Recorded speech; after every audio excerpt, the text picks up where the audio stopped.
Hello everyone, welcome to my channel. तो आज का टॉपिक है मैथ्स के लिए, जिसमें मैं आप सभी के लिए एक थ्योरम लेकर आई हूँ। ये थ्योरम बहुत ही इंटरेस्टिंग और बहुत ही इजी भी है।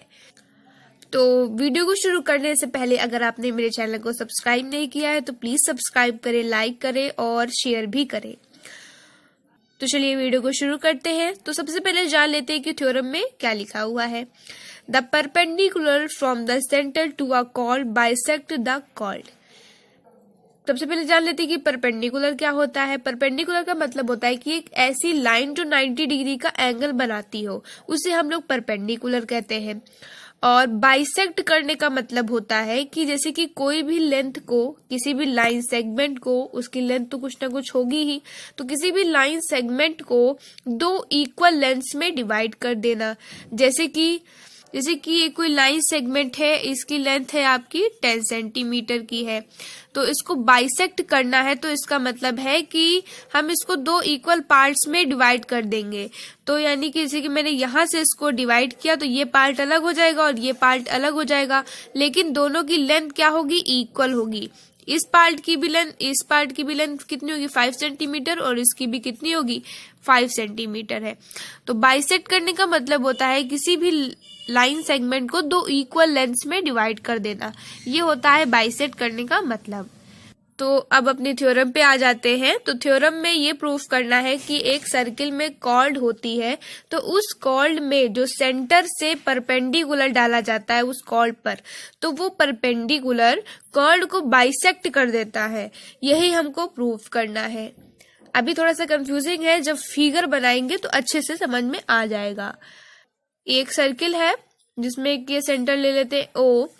हमको क्या इसमें लेना है? एक कॉर्ड लेनी है। तो कोई भी एक कॉर्ड ए बी ले लेते हैं। ये ए बी कॉर्ड है। अब कहा गया है कि किसी भी कॉर्ड पर सर्किल के सेंटर से, सेंटर ये है, सर्किल के सेंटर से कॉर्ड पर परपेंडिकुलर डाला जाता है। तो इसके सेंटर से इस कॉर्ड पर क्या डालेंगे? भी परपेंडिकुलर डालेंगे। तो यहाँ पे कौन सा 90 डिग्री का एंगल बनेगा? अब ये बताना है कि जब हमने यहाँ पे इस परपेंडिकुलर डाला इस कॉर्ड को, तो इस परपेंडिकुलर ने कॉर्ड को क्या कर दिया? बाइसेक्ट कर दिया, यानी कि दो इक्वल लेंथ्स में डिवाइड कर दिया। तो यानी कि अब इसको कुछ यहाँ पे नाम दे देते हैं एम। तो हमको बताना है कि जो एम की लेंथ है वो एम बी के इक्वल है। यही होता है बाइसेक्ट करने का मतलब। तो सबसे पहले लिख लेते हैं गिवन, कि गिवन में क्या दिया हुआ है। तो गिवन में है कि A B is a chord and OM perpendicular to AB। ये चीज हमको दी गई है। अब प्रूफ क्या करना है? प्रूफ ये करना है कि जो AM की लेंथ है वो MB के इक्वल है। इसमें हमको कंस्ट्रक्शन भी करना है। तो अभी हम इसमें कंस्ट्रक्शन क्या करेंगे? ज्वाइन AO एंड BO, यानी कि AO को और BO को हम ज्वाइन कर देते हैं। तो ये हमने इसको क्या कर दिया? ज्वाइन कर दिया। ज्वाइन हमेशा कंस्ट्रक्शन में करते हैं डॉटेड लाइन से। अब उसके बाद प्रूफ स्टार्ट करते हैं। अब जैसे ही हमने इसमें कंस्ट्रक्ट किया तो तुरंत हमें क्या दिखने लगा कि यहाँ पे दो ट्रायंगल्स बन रहे हैं। एक ट्रायंगल है AOM और दूसरा है BOM। ये दोनों ट्रायंगल्स यहाँ पे बन रहे हैं। तो अभी हमको क्या करना है? इन दोनों ट्रायंगल्स को कॉन्ग्रुएंट प्रूफ करना है।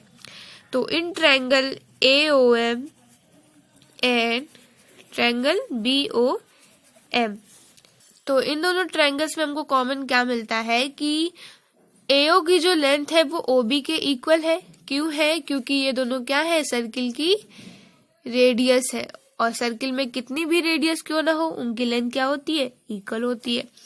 तो AO is equal to OB लिख सकते हैं। और रीजन क्या देंगे?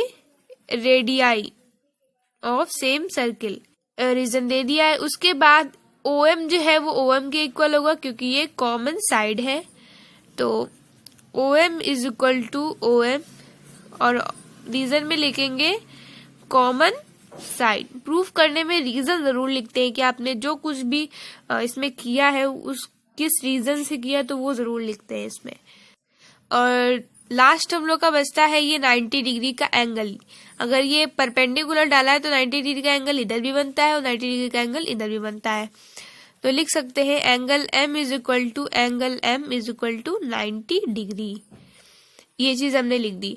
अब उसके बाद 3 चीजें हमारी हो गई हैं और ये दोनों ट्रायंगल क्या हो गए हैं, कॉन्ग्रुएंट प्रूव हो गए हैं, वो भी RHS रूल से।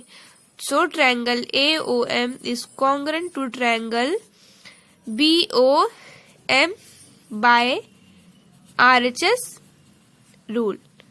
तो जब कोई भी 2 ट्रायंगल्स कॉन्ग्रुएंट प्रूव होते हैं तो उनमें करस्पॉन्डिंग 6 पार्ट्स इक्वल होते हैं, तो जिनकी हमें जरूरत होती है वो हम ले लेते हैं। तो इस हिसाब से जो AM की लेंथ होगी वो MB के इक्वल होगी। So AM is equal to MB by CP/CT। और यही हमको क्या करना था, प्रूफ करना था कि जो AM की लेंथ है वो MB के इक्वल है कि नहीं है। तो ये हमने प्रूफ कर दिया है। तो ये बहुत ही इजी प्रूफ था और मैं आशा करती हूँ कि आप सभी को समझ में आया होगा, यूजफुल लगा होगा ये वीडियो। तो प्लीज मेरे चैनल को सब्सक्राइब करें, लाइक करें, कमेंट करें और बेल आइकन को जरूर प्रेस करें ताकि आने वाले नए वीडियोस की नोटिफिकेशंस आप तक जल्द से जल्द पहुंचती रहे। तो इसी के साथ मिलती हूँ एक नेक्स्ट वीडियो में, तब तक के लिए थैंक यू, बाय बाय।